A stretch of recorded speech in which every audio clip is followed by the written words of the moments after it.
Mr. Chair, we have no public comment today, so I just want to let you know.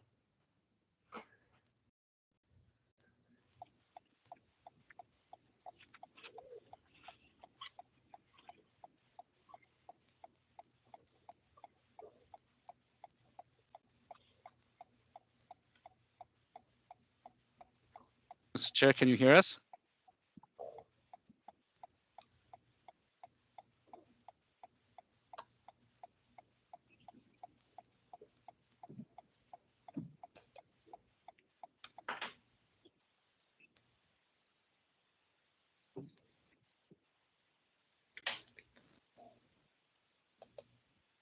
Hello, Mr. Chair. Where'd he go? Hello, everyone. I believe we have a good threshold of members who have joined. Martin, if you would indulge us with calling a roll, please. Yes. Sierra Hernandez. Okay. Grant Ritter. Here. Paul Philpott. Victoria Valtry. Paul Lombardo. Here. CC Woods. Here. Thank you. We do have a quorum. And Mr. Chair, we don't have any public comments today.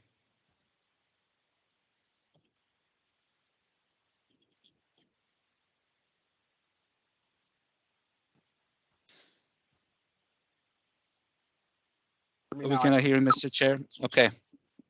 Great. Yeah, I can hear you. Ms. Veltri just joined us. Okay.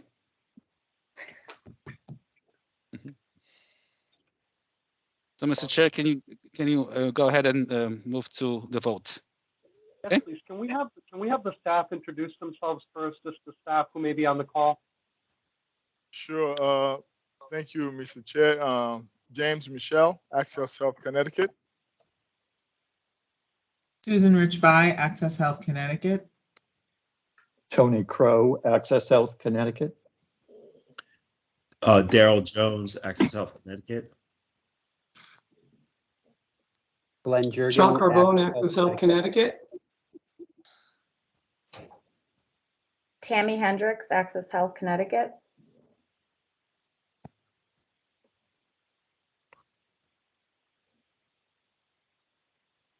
That will be me, Morris Nowachowski, Access Health Connecticut, the last one. Thank you, Mr. Chair. At this point, I would love to entertain a motion to consider and to vote for the minutes of our last meeting. So moved. Grant Ritter. Seconded, CC. Grant, thank you, Steve. Is there any discussion? Hearing none, Martin, would you take a roll call on this vote as well? Sierra Hernandez. Yes. Grant Ritter. Yes. Victoria Valtry. I will abstain. I don't think I was there. Okay. Paul Lombardo. Yes. And CC Woods. Yes. Thank you.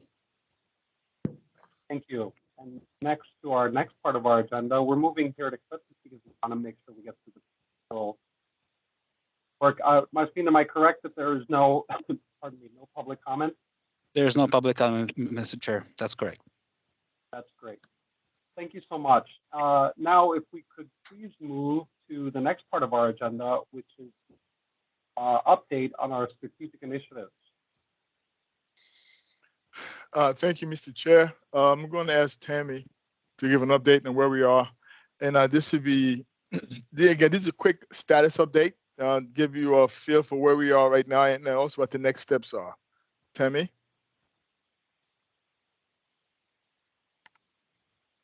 Hi, everyone. Sorry about that. So, you know, we've been introduced to the concept of the Broker Academy. So today I'll just provide some high-level updates based on the project plan that we have in place. So obviously we're still in the planning phase, but we need to, we know what we need to do to successfully launch, but it's a matter of figuring out how to get the other departments involved, to like IT, legal, etc. So this this timeline is based on the first class being licensed and trained for next OE, which is November 1st start date. We would like to have these cohorts ready to go. So based on that, our team has decided that the first cohorts will be in Bridgeport, New Haven, and Hartford, approximately 15 students each class. Our aim is to have the first class started in June of 2022 for a 3-day pre-licensing training program, which will be done by a pre-licensing training company and with help from our department. After that, they would enter into a 3-month apprenticeship, and we will pre-screen experienced brokers, allowing the newly licensed brokers the opportunity to learn the business and develop their skills and professional approach. So after this 90-day apprenticeship, the goal is to have them ready for November 1st, 2022 open enrollment. So this chart, we're still in the planning phase, but once we figure out what legal requirements are needed, what financial requirements are needed, help from our training departments to figure out the broker support and technology requirements, will have a better strategy moving forward. So that's where we are so far with the Broker Academy planning. Very quickly, to add a little bit more, for us to hit our 15 minimum of 15 brokers per city, which is a lot to get out there. So which means that we have to recruit between 25 to 30 in each city, with the understanding that we're going to have attrition throughout the process. But we do want to have a minimum of at least 15 new brokers who live and work in those communities that we know that are underserved, high uninsured individuals there. That cuts across all different cultural levels. So to do that, we're going to have to have at least 15, 25 to 30, knowing that maybe about 50%, for whatever reason, may not get through the entire process. So I think this is where we will have to work very closely with our community partners, a lot of the CACs that we talked about yesterday during the board training, as well as other organizations that we've partnered with since we started in 2013 to give us access to the community workers.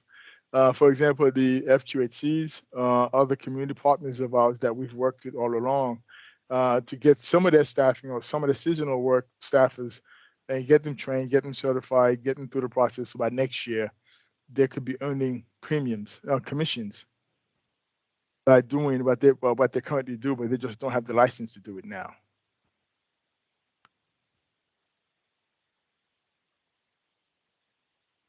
So we are going to come to members of this committee for referrals to certain organizations or individuals that they may believe is a good candidate. And we are going to have a very detailed description of what we are looking for.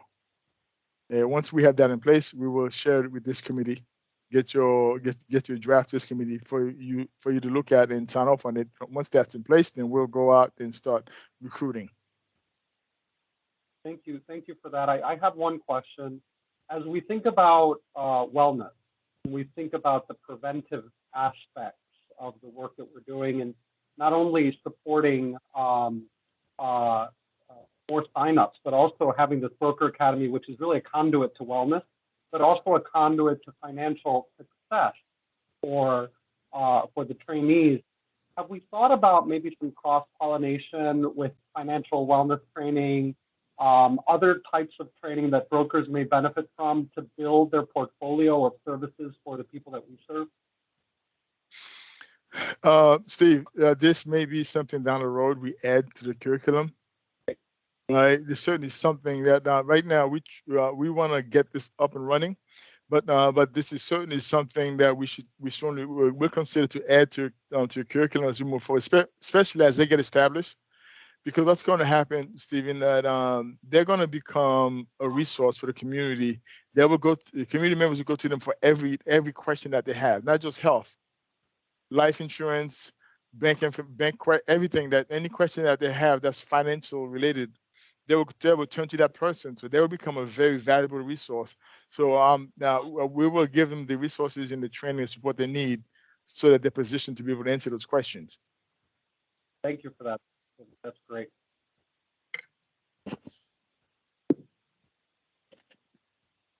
Thank you, Tammy.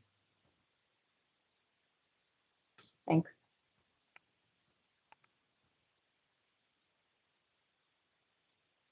So good afternoon. We're just thanks, Martian. So we're gonna just give a quick overview, highlights of what we've been working on regarding the subsidiary, the formation of the Access Health subsidiary. Currently, Tony Crow and Susan Richby and myself are leading that committee on setting up the subsidiary. And just that we're in the back working in a committee, we kind of meet every 3 or 4 days on the subsidiary.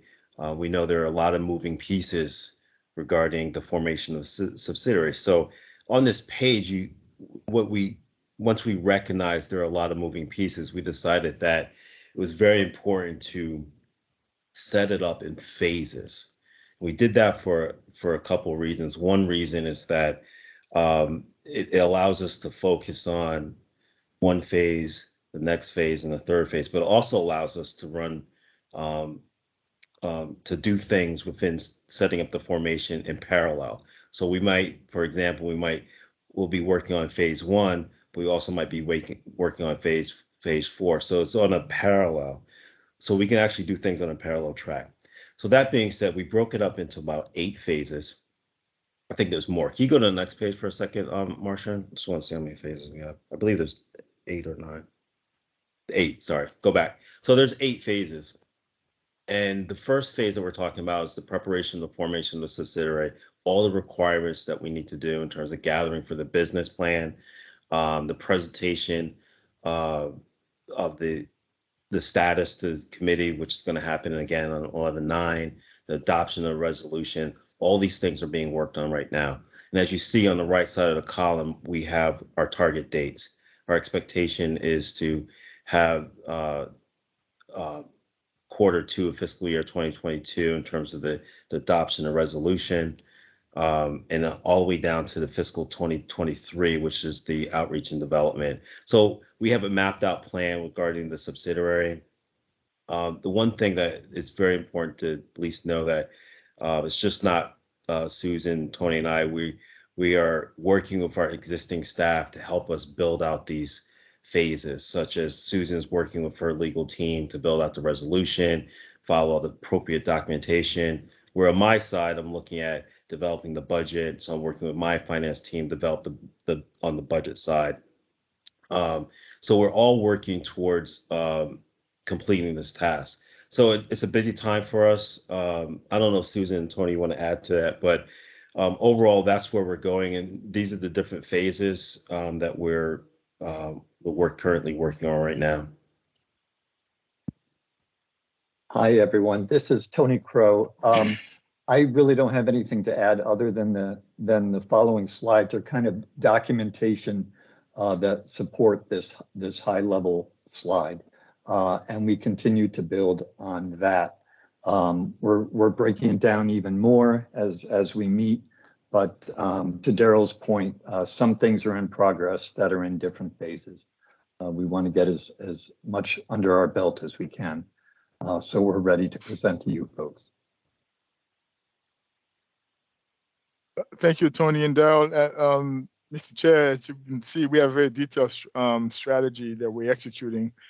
And we're not going to do anything until we get the committee's approval to move forward, and then ultimately to the board. Right. But as we move forward, we'll keep the committee informed as to what we're doing, why we're doing it, how we're doing it. Also, if things change As we move forward, things may change, or for whatever reason, we'll come back to the committee, make you aware. This is what we have planned on doing. It changed for these reasons as well. But again, this is very thoughtful, detailed strategy we're executing because we want it to be done right. We want it to be done in such a way that it supports our values and our core mission, and helping us to help connected residents, all connected residents, documented or undocumented, and all as well as U.S. citizens, to get access to the services that they need to improve their quality of life.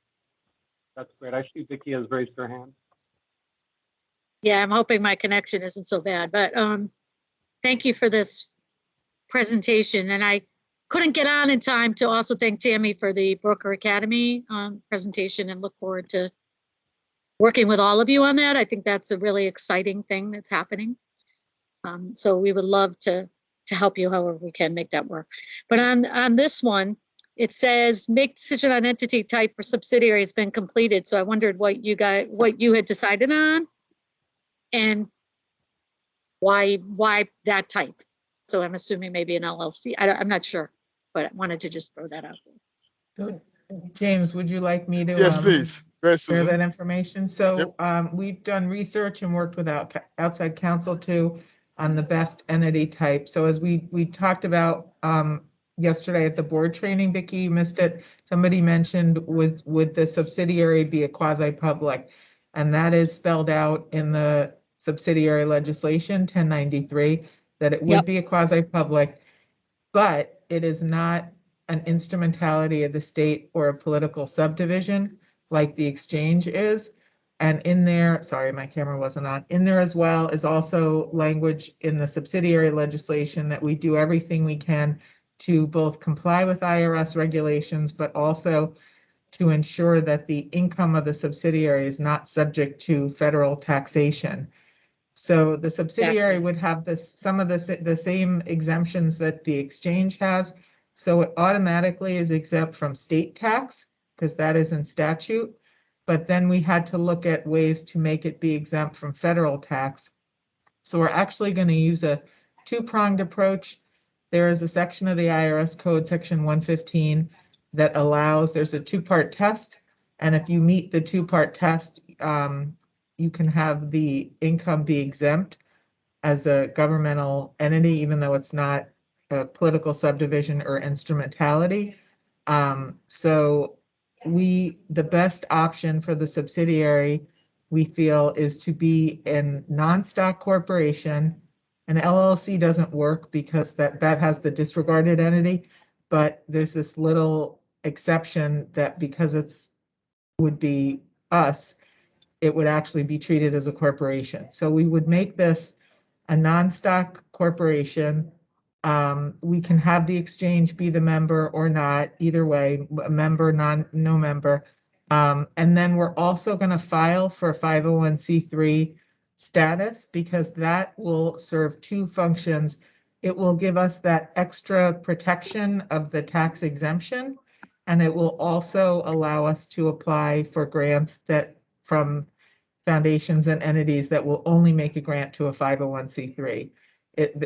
Normally governmental entities don't need that 501c3 status. They're exempt by virtue of statute, but in this instance, it will serve that function to allow the entity to apply for grants that otherwise it wouldn't be eligible to apply for. So we feel that that's the best way to do it. And we've also talked to some of the other quasis that have subsidiaries, and that is what some of the other quasis are formed in that same way. So that seems to be the best option for us. That's great. That's fantastic. It's a fantastic readout of all the research that went into it. It was, I it feel was like a we're lot of back in law research. school, corporations. Yes, and looking Yeah, up, but- Steve and Vicky can appreciate this, looking up the tax code, So we will have to make sure that when we file the articles of incorporation and the bylaws, that it's clear that the subsidiary is being created for the benefit, for a public purpose, which it is, and also for the benefit of the exchange. So in there, if the subsidiary, for example, ever ceased to exist, all of its assets would roll back up to the exchange and things of that nature. So that will give us that protection under that Section 115 exemption.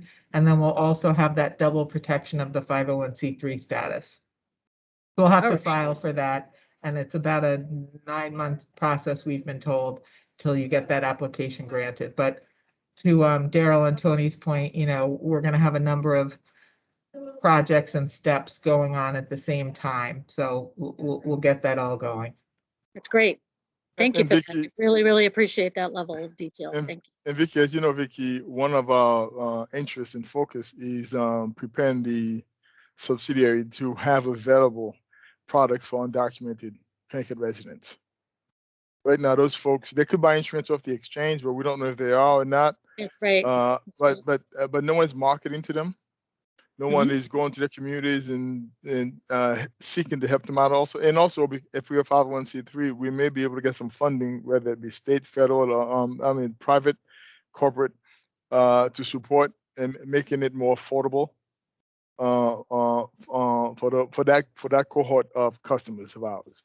Well, this is great because that means we'll all be having a meeting soon about it because we're required, as you know, we're Yeah. required Yes. under legislation to do a report on, Yes. Exactly. you know, the availability of coverage for. And that'll be obviously, hopefully, the subsidiary will be part of that process. That's my And hope. we'll, sorry, Vicky, and we'll tie to interests that I know the legislature and other stakeholders at the state have in possibly creating a state program to provide financial assistance and products for undocumented citizens as well. Yeah, absolutely. That's great. And I'm sure you know, Vicky, a lot of our current customers are very closely integrated with a lot of the undocumented communities. So we have a connection already to that community. And we have a trust there as well through our community partners to make this available to this part of the underserved community in Connecticut. This is great. Okay, well, we'll be having another meeting on the other part of this, so that's wonderful. Thank you. You're welcome. We'll keep you posted, Vicky.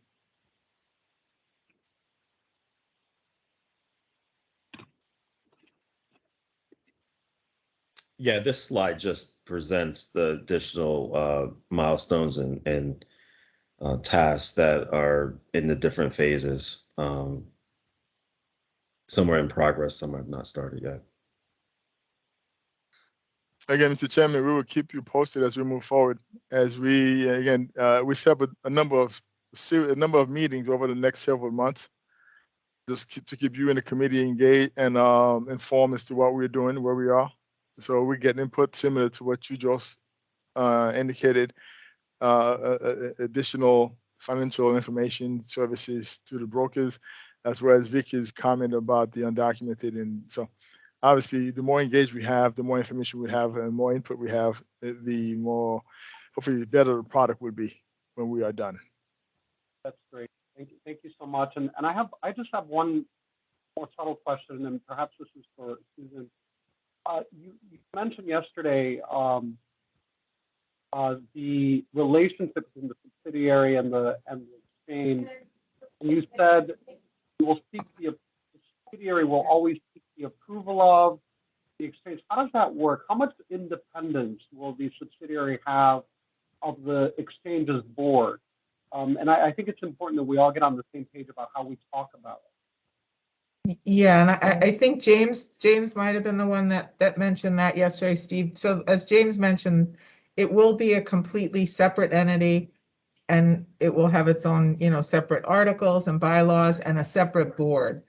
Our subsidiary legislation requires that at least half of the board of the subsidiary be comprised of board members or employees of the exchange. So that's one of the items that was in one of the charts that Daryl was speaking to about deciding on the size of the board and who the initial board members should be. So there will be representation of the exchange's board, James perhaps on the board of the subsidiary. So there will be that insight. They will be separate boards, and will act separately. I mean, the board of the subsidiary would be approving, board policies and approving actions by the subsidiary, but obviously there'll be that connection between board members of the exchange and the board of the subsidiary, as well as the CEO and perhaps other staff members.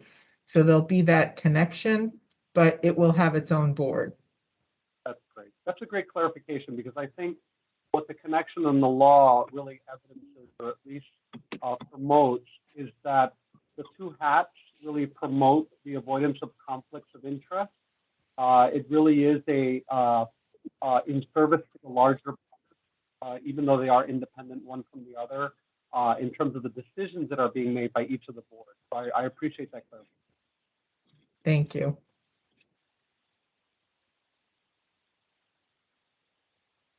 Mr. Chairman, are there any other questions? Unless there are some from many of my colleagues,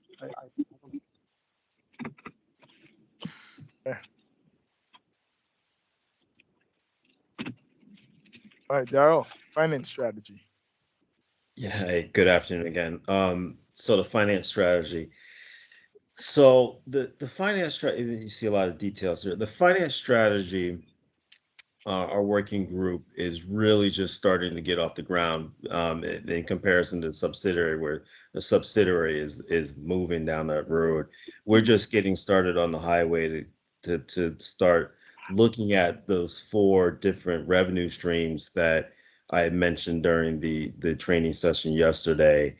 And some of this will definitely change as we go along. In fact, we had a meeting this morning on the revenue streams just to talk about how to look at each different funding stream.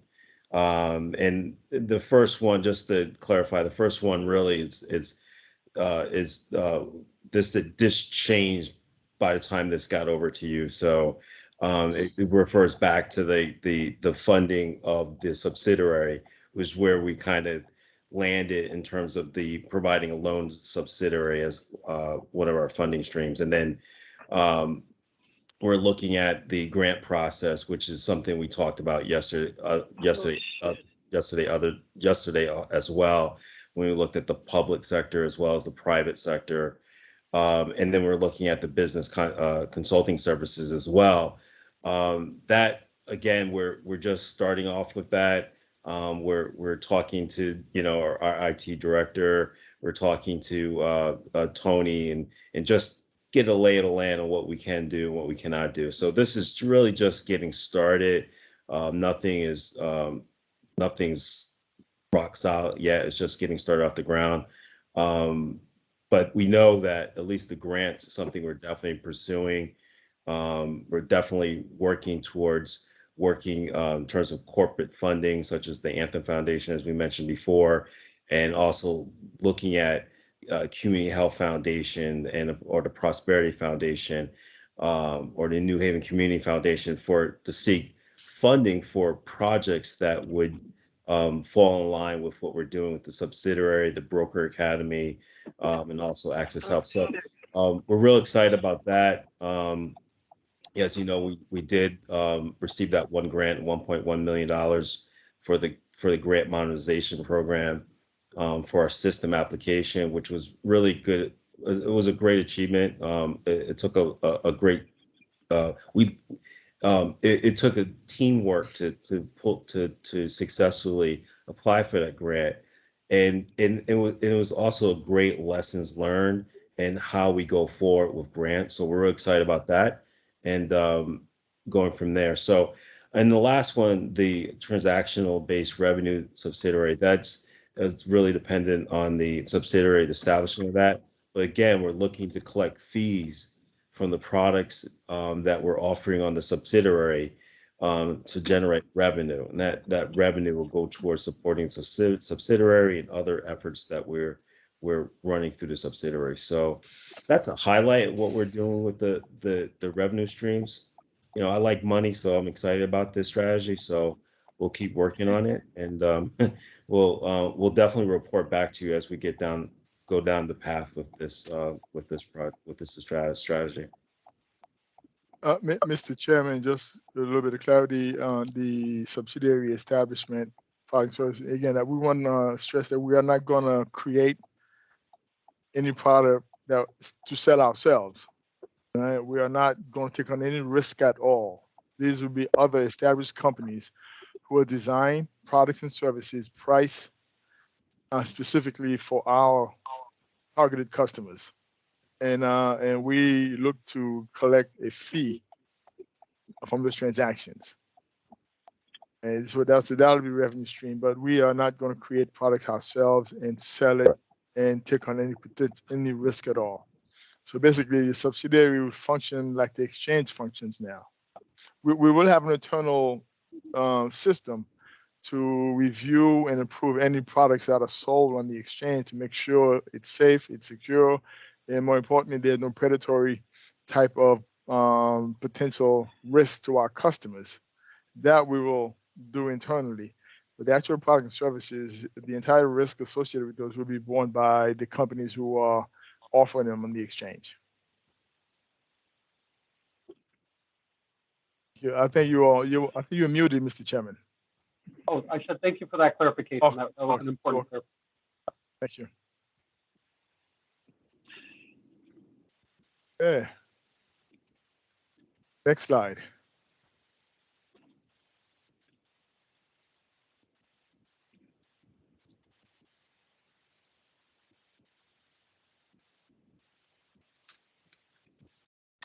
Good afternoon, everybody.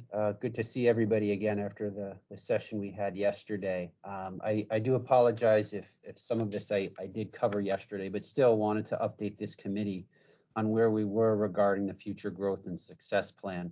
And to bring everybody up to speed, you know, this is the project that we're working on that's taking both a look internal at our current staff and also external at our current partners and vendors.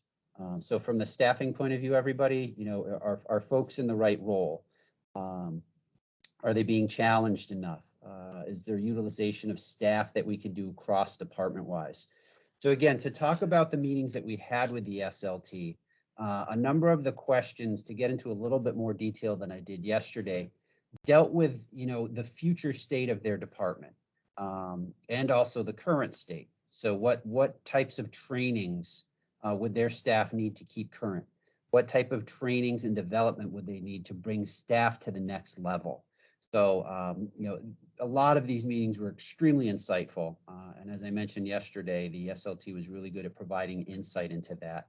So we have a good idea of what our training needs are going forward, in addition to the staffing as well. So the reason we wanted to look at this, folks, was to ensure we weren't just, you know, adding headcount here, when with some training and development, possibly some certifications, our existing staff could do the job, or a job could be spread amongst existing staff. Now, we wanted to be careful, not overload anyone, and ensure we weren't putting too much on people's desks. If there was an area where people needed an additional headcount, we'll look into that.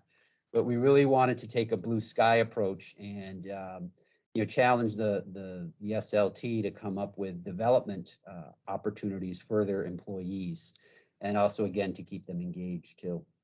So that was one of our focuses inside of the organization. As we look to the outside of the organization, again, I know I did speak to this yesterday, but, you know, wanted to give this group a little bit more detail on it. You know, we work with a lot of vendors, whether it's on our IT side, whether it's out in the community.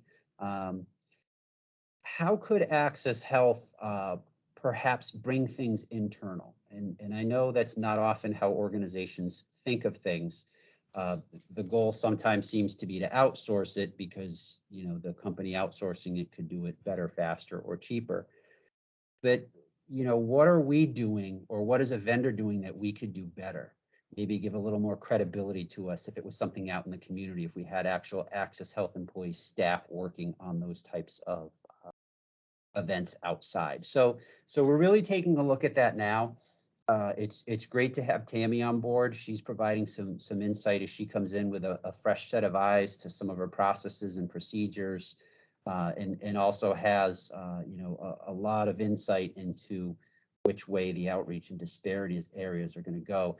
But that, just to give a quick example, you know, talking with Tammy, she had some good insight into some possible ways to bring some functions that are external, internal to the organization. But things have gotten moving pretty well on this, everyone. We're keeping James up to date on a regular basis and moving forward. And as I mentioned yesterday, we would like to have this process potentially wrapped up by around the Thanksgiving holiday, so we can have a firm plan to present to everyone.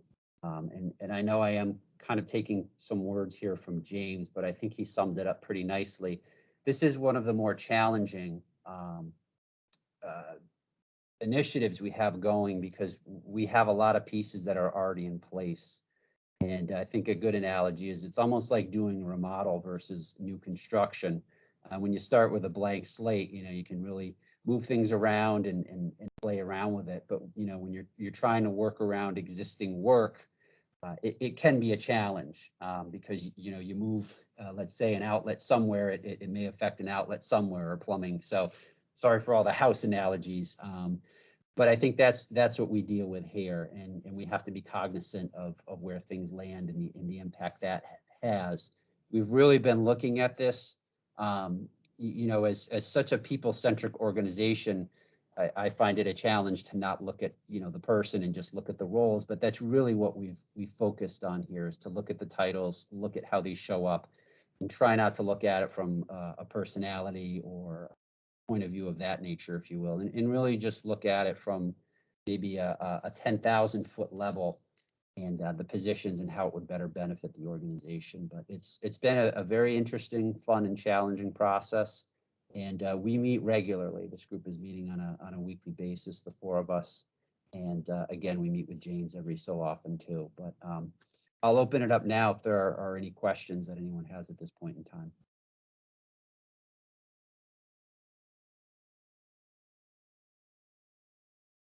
Mr. Chairman, just one quick point to add to what Glenn just said. And Glenn, thank you very much for this very thorough report. That is that if we decide to bring anything in-house, there will be no additional cost to our budget. We would simply, the money that we would pay to the vendor, we would just reappropriate that towards salaries and benefits. So part of that decision is look at the cost benefit analysis as well. So that we are not going to increase our budget by making these changes. That's great. Thank you, James. Yep.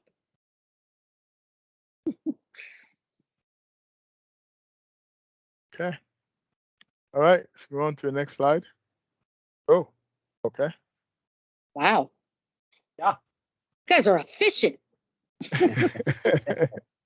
Well, Vicky, to I think Dr. Ritter and Steve and Paul, yesterday we went through a lot of this information yesterday as well. So we anticipated today's meeting would be fairly informative, but very efficient and quick. Simply, we covered a lot yesterday as well. Yep. Yeah, apologies again. I just couldn't make it. But I do want to stress, I think at the next, I'm sorry. No, I just wanted to say, James, I really do appreciate that we're meeting more often. I know that there are a lot of moving parts, parallel moving parts. And I think these updates are not just information. I think they're vital for us to kind of see the parts as they move and be part of informing those parts as they move. So I really appreciate this.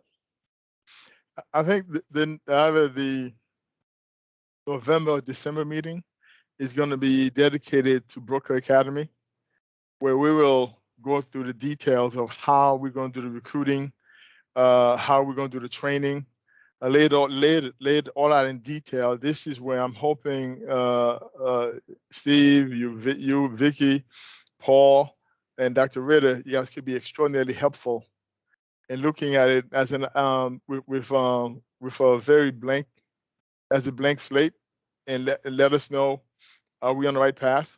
Give us any guidance and counseling, because we've been doing this for a while now, and we get consumed by it. And there may be issues or items that we are not aware of because we are subjective to it. Hopefully, you guys be more objective in looking at it from a cleaner perspective and see stuff that we probably can't see simply because we are doing it every day. And also, if you have any guidance areas for us to look at and focus, hopefully you'll be able to provide that as well as we get into the details of how we're going to do what we do. Initially, we're looking at three major cities, 3 hubs of high uninsured populations, mostly made up of people of color, Black and brown, and others. And we want to recruit from those communities initially about between 25 and 30 individuals, and in the hope that we at a minimum, when we get done, we have at least 15 from each city by this time next year. That will be in place to start be a resource for the communities for OE10 open our 10th open enrollment. Great investment. So the others will be a little bit more longer, but dedicated to one specific focus on Broker Academy.